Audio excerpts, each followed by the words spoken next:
Welcome, bakers. You are dropping in.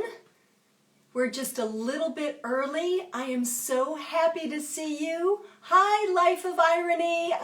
I hope everything is going well.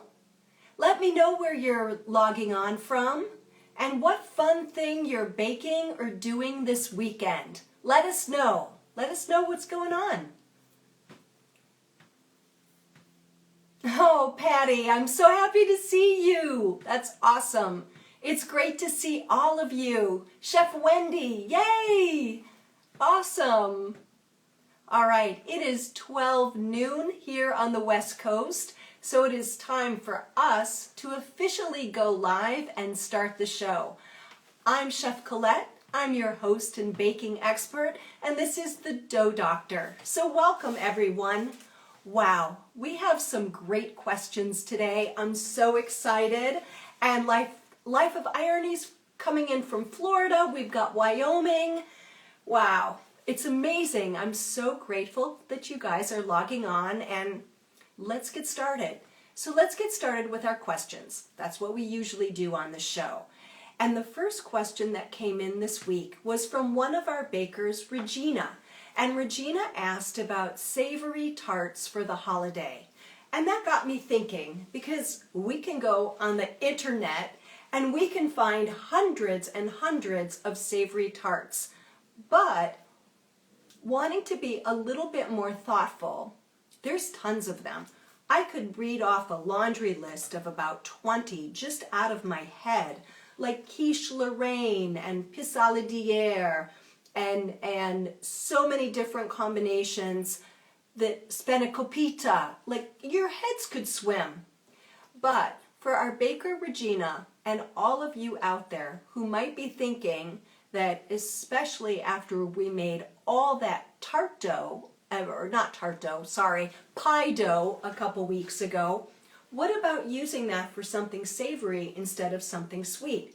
Maybe you're planning a cocktail party or a brunch over the holidays and you want a good savory tart. Well, this is what we need. You need your crust, and a really nice thing to do with savory tarts is to make part of that crust whole wheat. So how do we do that? Well, whole wheat flour is pretty heavy. I've got quite a bit in my freezer. And what do I mean by heavy? So it's a little bit heavier when we bake with it because it's the whole grain that's been milled. Our regular flour, which looks like this is my bench flour in its cute little container. Well, this is just the inside of the grain that's milled, not the whole grain. All right?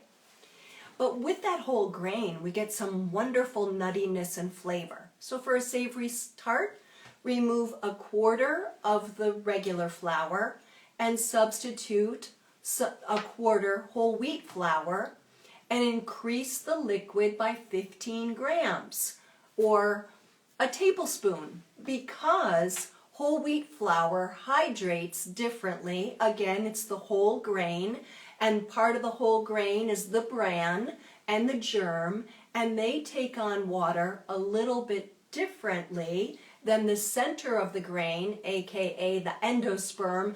And no, there won't be a quiz later, but I want you guys to be the smartest bakers on the planet. So we have to add a little extra water when we're working with whole wheat flour. So you've got your crust, either the plain crust, and all the pie crust we did, that would totally work for a savory tart.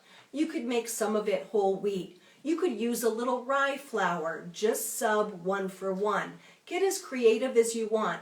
Message me if you've got a big creative idea that you want to double check, and I'm more than happy to help you. All right, then usually there can be cut up meats, and those meats are always cooked. They don't go into the tart raw, because the tart's not going to get hot enough to cook them. So some sort of, lovely, you could do roasted chicken, you could do ham, turkey, like so much could be going on. And then vegetables. Now you want your vegetables to be sautéed or roasted. You want them to be cooked at least part of the way, because again, the filling for the tart, if we put raw vegetables in there, they're going to stay pretty raw. Tarts are baked at about 350 degrees, so again, we're not quite getting that hard heat to cook, to cook something like mushrooms or onions, whatever you're doing. So roast or saute your vegetables. And you can add cheese. Drier cheeses usually work better. And what do I mean by that? Like Parmesan or ricotta salata or feta. A really wonderful savory tart is shrimp and feta. Ooh, so good with a little bit of roasted tomato. Oh, doesn't that just sound delicious? Really, really great. So, really the sky's the limit. Just think of your components and then think about what's going to happen to them in the oven, all right? And then lastly, I hope you have your pens and your piece of paper. I'm going to give you a formula. This is a classic formula for a quiche custard. And this is what you could use for your savory tart. If you want a little bit of a binder for those ingredients, again, you can do a deep dive on the internet and you'll find lots of ideas for wonderful savory tarts. But I want to give you a good foundation so that you can get creative and be successful. And this ratio, it's basically ratios for this recipe for a standard 9-inch savory tart, which you can bake in a tart pan or you can bake in a pie pan. This one's a classic. You ready? 3 large eggs, so that's 150 grams of eggs, to 12 ounces of heavy cream, that's 370 grams, a good pinch of salt, and about 5 grinds of freshly ground black pepper. Take your whisk that up, or your stick blender, blend it all together, or really go at it so the eggs are broken up really beautifully, and that is your core recipe for a savory tart custard. Now, you could add a little Dijon mustard to that. You could add a few drops of hot sauce. You could add a few tablespoons of pesto. You can make it your own, but that's the base. So that's my lecture on savory tarts for today.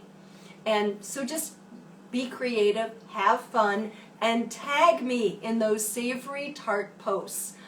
Just be inspired. We're going to be all about inspired baking this holiday season. All right. Regina, thank you so much, our baker Regina, for that great question.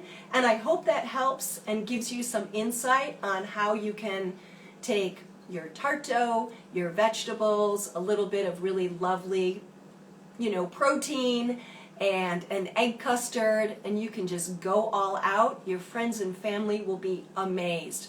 And those sort of tarts, they bake at about 350 degrees, and you bake them until the custard is set. You can also par bake that crust as well. We've covered that in previous weeks, not too long ago. So you'll find that on the website. There's tons of information about par baking tart crusts and pie crusts. And if you can't find it, again, let me know and I'll get you right where you need to be. All right, awesome. Oh, one last thing. If you don't want to make a crust, don't forget phyllo. It's in the freezer section of your supermarket, and it works great as a base for savory tarts. All right, then we had a question from our baker Beth about banana pudding. She wanted to make a banana pudding with a custard that was super thick and kind of resilient, not at all loose. And I suggested that she take her favorite pastry cream recipe and increase the cornstarch and the butter by 20%. That's what I do. I teach a class on Craftseek.com called Danish from Scratch. And in that class, I have a thicker custard for Danish pastries. You know, when you think about an old-time custard Danish, how lovely and thick the custard is? Well, that's just because they increase the cornstarch a little bit and they increase the butter a little bit, and that's all you need to do. And my custard makers, a really, really great tip, if you want even your regular pastry cream to be a little bit thicker, is don't add the butter when the pastry cream is on the stove. Let it come off the heat, let it cool just a little bit.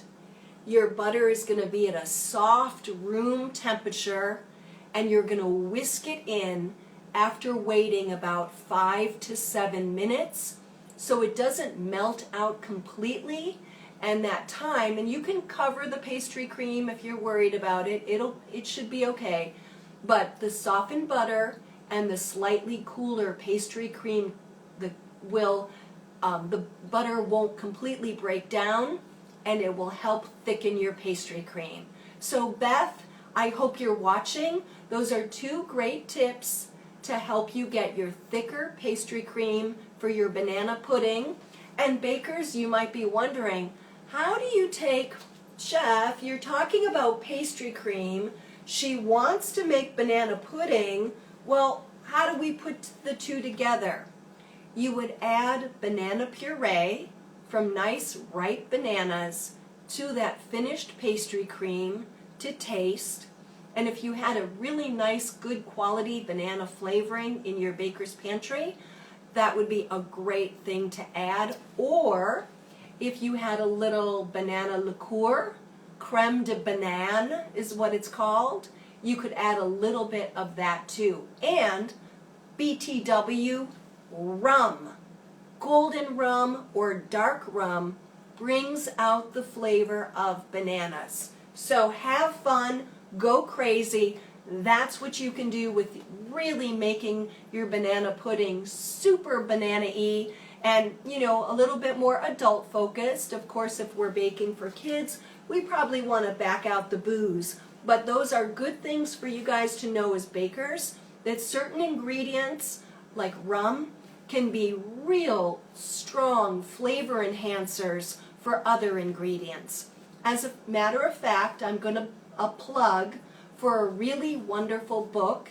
If you like massaging flavors around with your baking and your pastries, your desserts, and your breads, this plug is for a book called The Flavor Bible, which is an old chestnut. It's been around for a while. When I send out the archive, I will put a link to the book on the archive page, and put it on your Christmas list or buy it used today for yourself, because it gives you every ingredient and then every other ingredient that goes great with it. So the work is done, and it's really, really awesome. My chefs and culinary students in the audience, you're like, yeah, that book is just, it's wonderful. All right? Again, that's called The Flavor Bible. All right, everybody. And Katie has a question. She's asking, Chef, can I use this custard for mini quiches? Absolutely. And by the way, we're back to quiche, we're back to custard. Well, we haven't left custard, but the custard recipe I gave you, it will keep in the refrigerator for 2 days. If you have leftover after 2 days, throw it out. It's got pooled eggs in it, so we don't want to keep it any more than 2 days. Okay? Awesome. But you probably won't have leftovers. All right, let's see what else. I got to make sure that I don't forget anything. And now we're going to launch into the bread questions. There were a lot. Once I announced that our demo was all about rolls, the bread questions came in fast and furious. I feel like we might have to do an extra dough doctor session the week, in the days before Thanksgiving, so that you guys are well prepared for your holiday baking. We'll have to see about that. I will let you know when that gets scheduled. Okay. So I had a lot of questions about how to par bake rolls at home. So cast your minds back to your childhood, bakers. And you may have grown up in a household where brown and serve rolls were very popular. And these were rolls that were partially baked. They were kind of squidgy, that is a word, and they were very pale. And they went into the oven, a nice hot oven, for 10 to 12 minutes, and they transformed into golden brown rolls. Well, how did they do that? Well, the history is brown and serve rolls were developed in the 1950s, and they became insanely popular really quickly. There were some problems, though. Oh, shoot.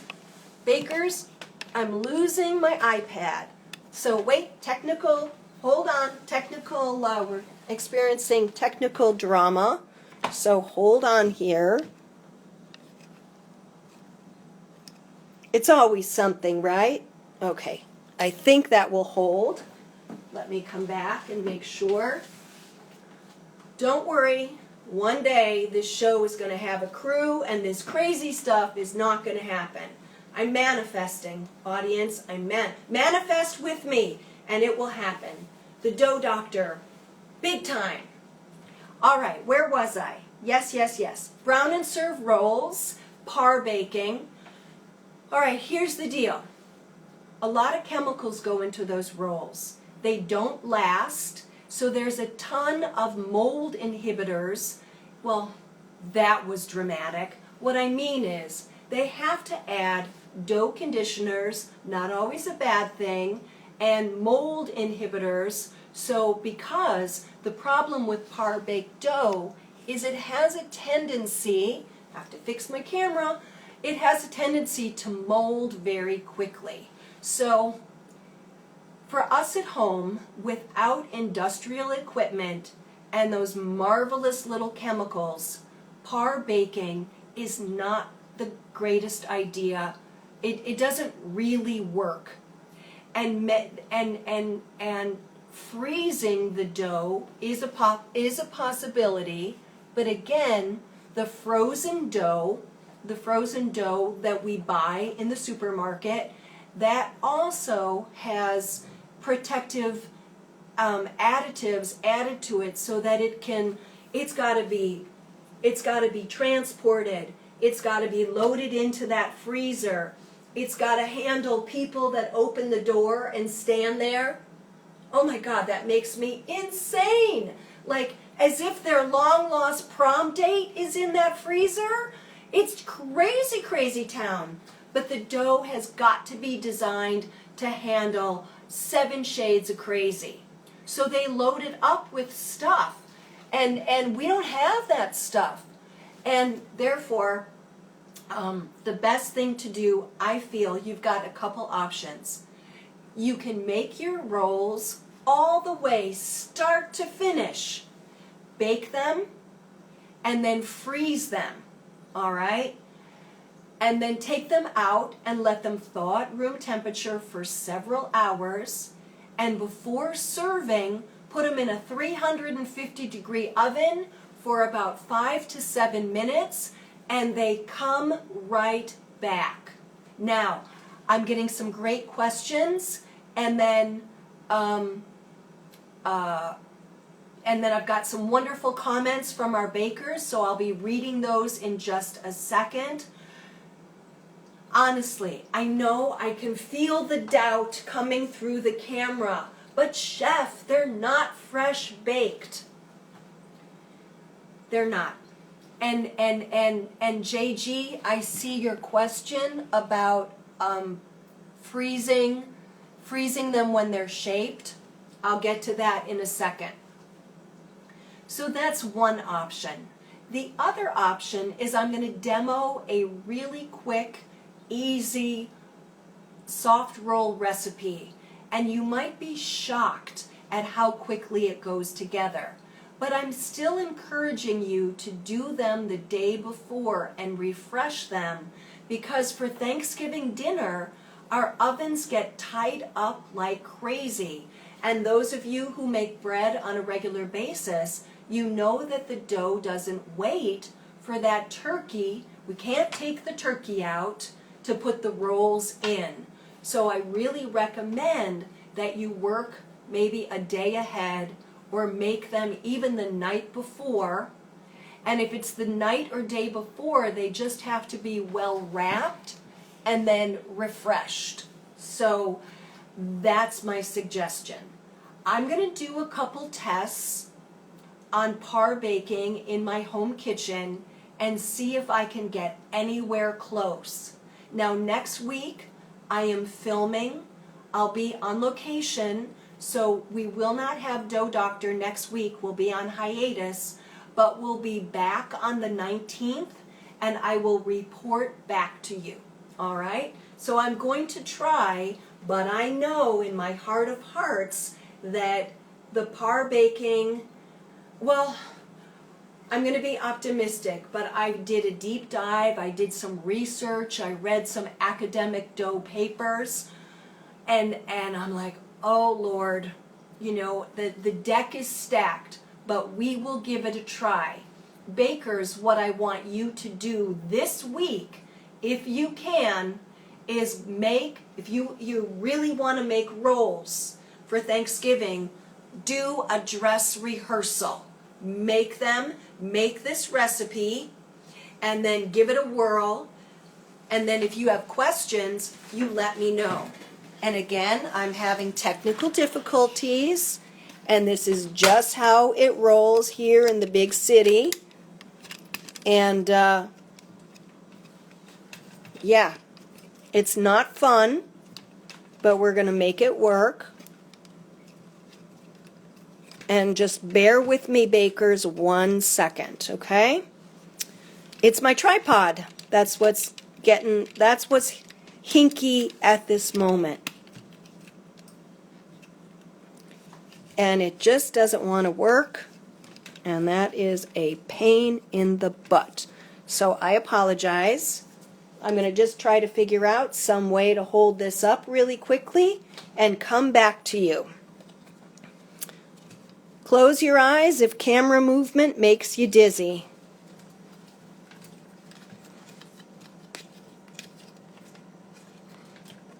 All right. Oh God, that was scary. Well,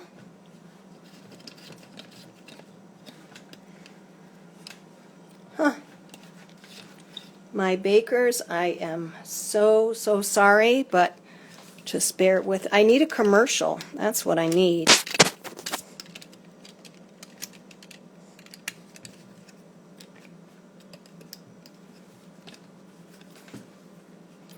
One day we'll have commercials. I promise you. Okay. All right. Well, I don't have anything that's going to quite work for us right now to hold this up. Something is definitely wrong. So just stay with me, bakers. I will be right back.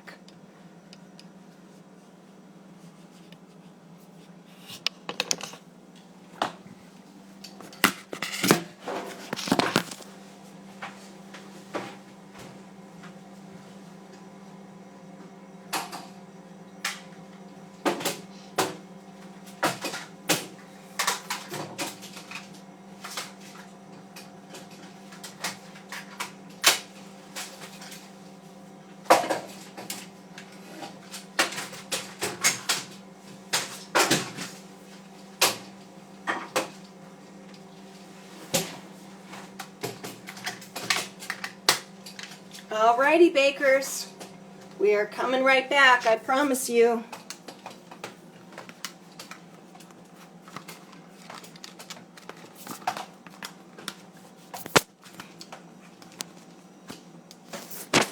Got to make sure that you can see everything just fine. And then we will restart this show. All right. Okay.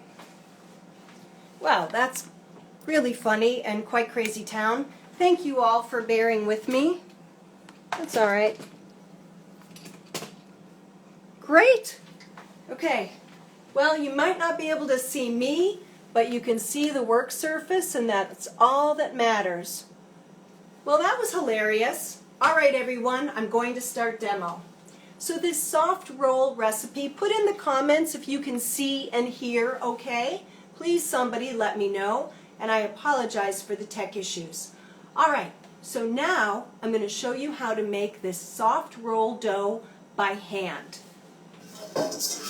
You're going to use a nice large bowl, and it doesn't matter what it's made of, metal, glass, plastic, doesn't matter. You just need to have good surface area. Oh, good. Thank you, Mama Tiger. Thank you, Regina. I so appreciate it, you guys. JG, thank you. All right. Amazing. All right. So we're going to start with our nice large bowl, and I'm writing this recipe for the mixer and also for mixing by hand, but I find, let's just start here. I find this is the best place to start. My water is 80 degrees, and then I'm going to sprinkle my yeast on top of the water. This recipe is designed to use 1 package of yeast, and there are 7 grams in each packet of yeast. If you have instant yeast, you'll just weigh it out, and for this recipe, we're going to use the same. Then the next thing we're going to do is we're going to let this sit for 5 minutes, and you can give it a little stir.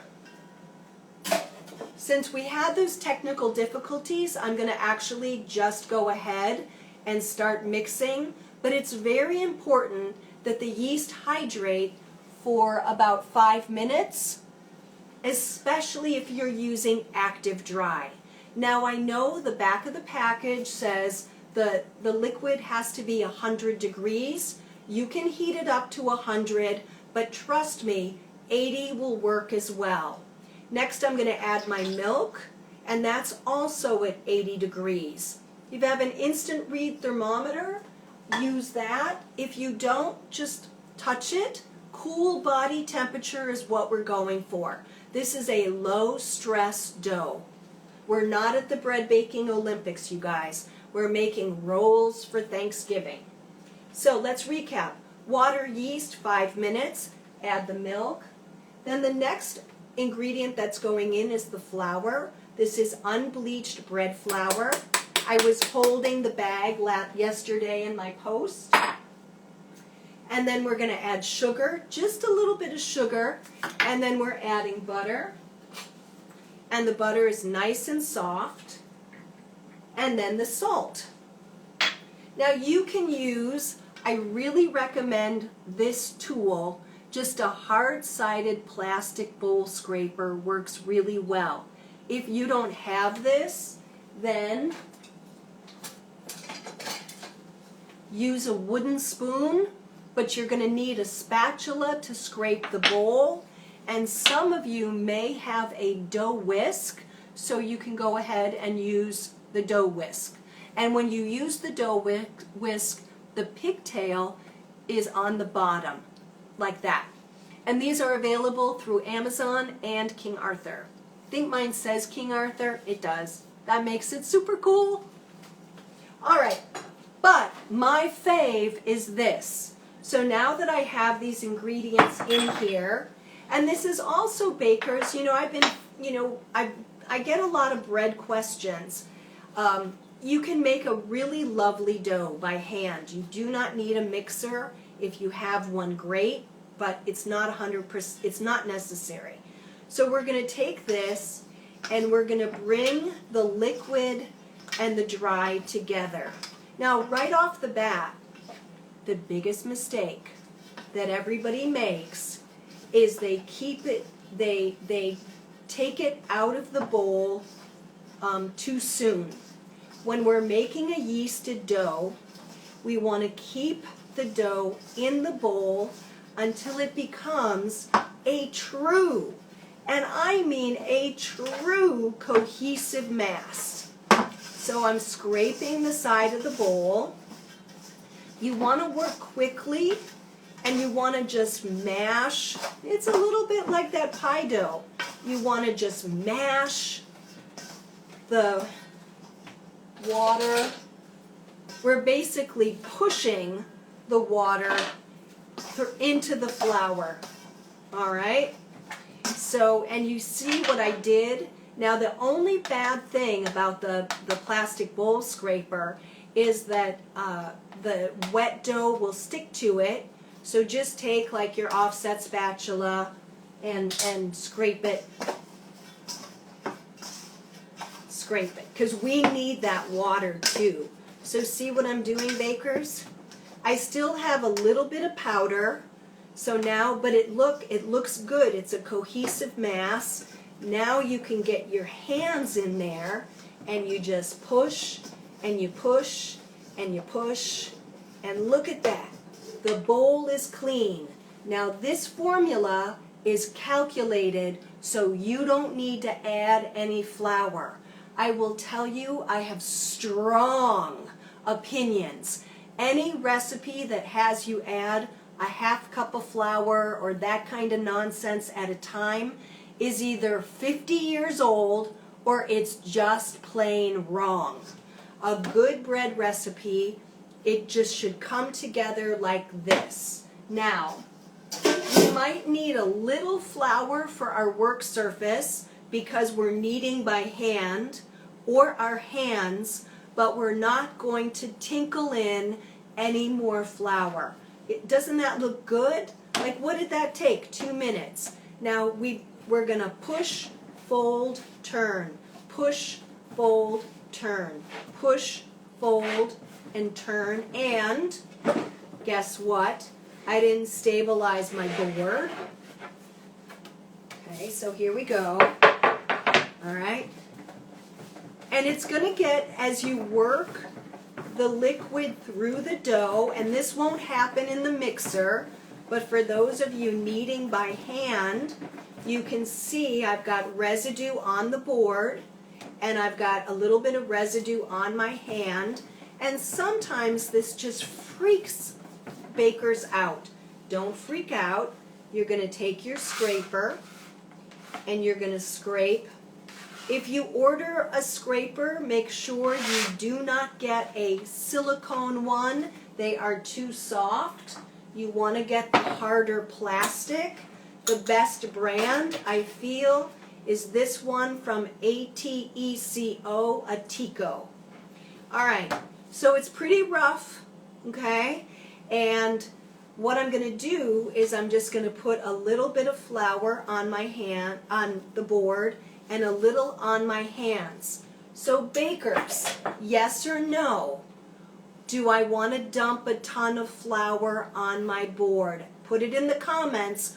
Do I want to put a lot of flour on my board, or just enough so that I can manage the dough? Get it in the comments, let me know. Okay? Now, remember I said push, fold, turn, because all that flour would make our dough heavy.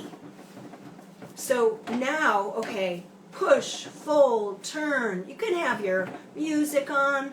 Push, fold, turn to the beat. Push, fold, turn to the beat. Push, fold. Good, bakers, you are answering beautifully. I really appreciate it. Then what's going to happen is you will just naturally go into that rock'em sock'em robot mode that I talk about all the time. And that is right, left, right, left, right, left, right, left. And you're cupping back, and it's just kind of natural. And the dough just starts to get really beautiful and smooth and sexy. And you got to keep doing this for at least 7 minutes, because the mix time in the mixer is 5. So we always want to add a couple minutes when we're mixing by hand. Okay? And you're just going to get into this is where bread baking, this is the zen of it, you guys. Just breathe. And what's so cool, and I know I've said this before and I'm super corny, but what's really cool about making yeasted doughs is the yeast is alive. Once we give it some moisture, once we mix it into a dough and it begins to feed on the starches in the flour and it begins to think about creating carbon dioxide gas to make our bread rise, it's just a synergy. And there's something so wonderful. So I really encourage you this week to give it a try. The directions will be on the website. You can see it's not a lot of dough, and this will make 12 small dinner rolls. And you know, we have a lot of food usually at Thanksgiving, so we don't have to make big old rolls, but you can make this dough to make any size rolls, like sandwich buns for leftover turkey sandwiches. All right, so I'm almost there. Now, how do you know when it's kneaded enough? It's going to be smooth. It's going to be resilient. And when you poke it, it's going to spring back. Let's do that again. You poke it, and it springs back. And you're going to have a hard time stopping yourself because it's so awesome to knead this dough. It's hard to over knead by hand. It can be done. So I'm going to stop here. What do you think? Put it in the chat. Do you like it? Do you think I should go more? The little bit of bounce back, right? Right, Tatiana, little bit of bounce. And you don't want any texture. You want this nice and smooth. Okay? So now, ta-da! So we have it in stages. So this is freshly mixed, and then you know the fat in the dough is the fat in the bowl. This was butter. I buttered the dough, and this has sat for an hour and 15 minutes. What I do is, I'll show you what I do.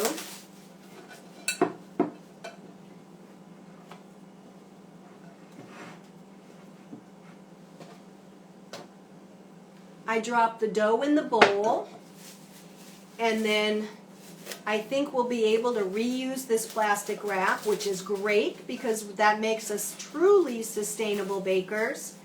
And I draw a circle where the dough is right now, and we have to change the time. Oh, bakers, I'm so sorry. My technical difficulties put us behind. I just have 5 more minutes to take of your time, and then I'll let you go. And then this is going to go for an hour and 15 minutes. Now this dough I'm going to shape very quickly.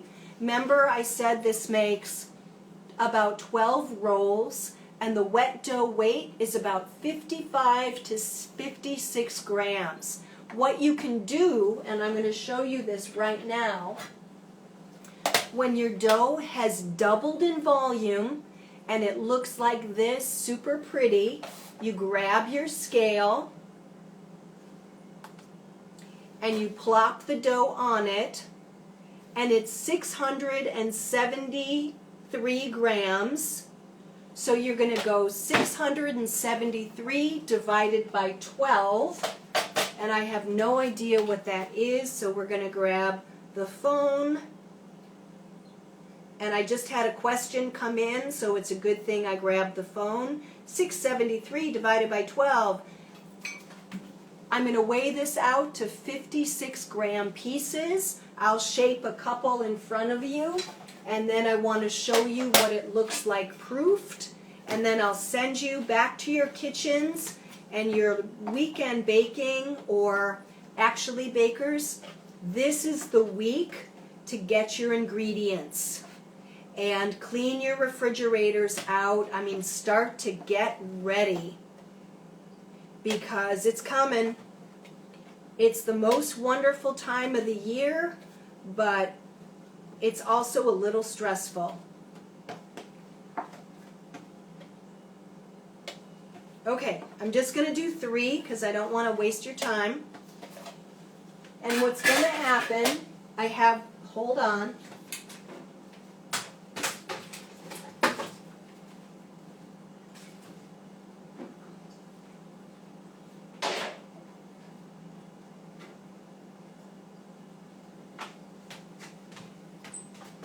What's going to happen is this.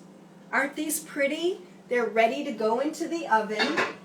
So what you're going to do is you're going to take your pieces of dough, you're going to push down, you're going to bring the edges up to the center, and of course, yes, you would want to cover your doughs, and then you're going to take your hand, drop it over the ball of dough, and no flour down, and you're going to roll super tight. And Katie, these are 56 grams, so it was the total dough weight divided by 12. Total dough weight after proofing divided by 12. Tap them down, bring the edges up, and then flip them over so the little seam is at the bottom, and then use the tension on the work surface to create nice tight rounds. Nice tight rounds. I recommend a 13 by 9 inch pan. This is what this glass Pyrex is. And then you've got options. You could egg wash them. You could brush them with melted butter when they come out of the, or garlic butter when they come out of the oven. Or before baking, you could simply dust with flour. And then it's no fuss, no muss. And then I'm going to bake these at 350 for about 18 to 20 minutes. And they'll be a beautiful golden brown. And at this point, then you cool them. And if you're working ahead, you could then freeze them, then thaw them for several hours, and refresh them for Thanksgiving.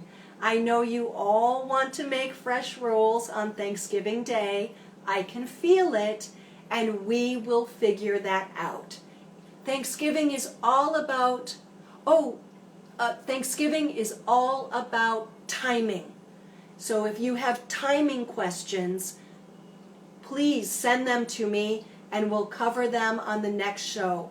So JG, the flower is just decorative, so they look a little rustic and country with the flower. Before I let you go, I'm going to, where's my glasses, because I am basically blind. I'm going to just see if there's any other questions. Katie got that, 56 grams. Oh, thank you, Mama Tiger. I appreciate that. And then I just want to make sure I don't miss anything. Oh, one last thing before we go. Let's see. Here they are. So JG, no, before the second rise, the yeast really can't handle thawing, waking up. They would rise a little bit, but they're going to lose volume. So that's the problem with freezing the rolls after the second rise. That's the challenge, is the yeast just gets really worn out. And Regina, you're right. That's a great suggestion for Mama Tiger for Savory Babkas on Instagram. Oh, don't forget Instagram, Savory Tarts on Instagram, Crazy Town. So many lovely ideas. All right. What else did I want to say? We had one question from one of our bakers, and that baker was, oh my goodness, I like to have your names, you guys. I don't want to. Oh, it's our baker, Mary. Oh, our Mary, Pistol Packing Mama. So oh my God, what did I do? last question is the last question I'm going for today, and then I'll let you go. Mary asked how to bake 2 trays of how to bake 2 trays at once. How do we handle that? 1, move your oven racks so that they are as close to the center of the oven as possible so that your product can rise. Halfway through the baking time, switch the trays and rotate them. The one that started on the bottom will always, and I mean always, take more time, a few more minutes, than the one that started on the top. So that's the way we deal with baking 2 trays at once. Everyone, thank you so much for bearing with me and my technical difficulties. All the more reason that I need to take things to the next level. I did see the note about gluten-free. That would be another recipe. I will work on that. And thank you so much for joining me here on today's Dough Doctor. And organize yourselves for Thanksgiving. Collect your baking questions. We will be on hiatus next week as I am filming. It's a super exciting project. But we will be right back here at noon Pacific on Saturday the 19th to gear up for our wonderful week of baking. Just imagine the compliments from your family and friends, because they're coming, bakers. They're coming. Thank you. Happy baking. Bye.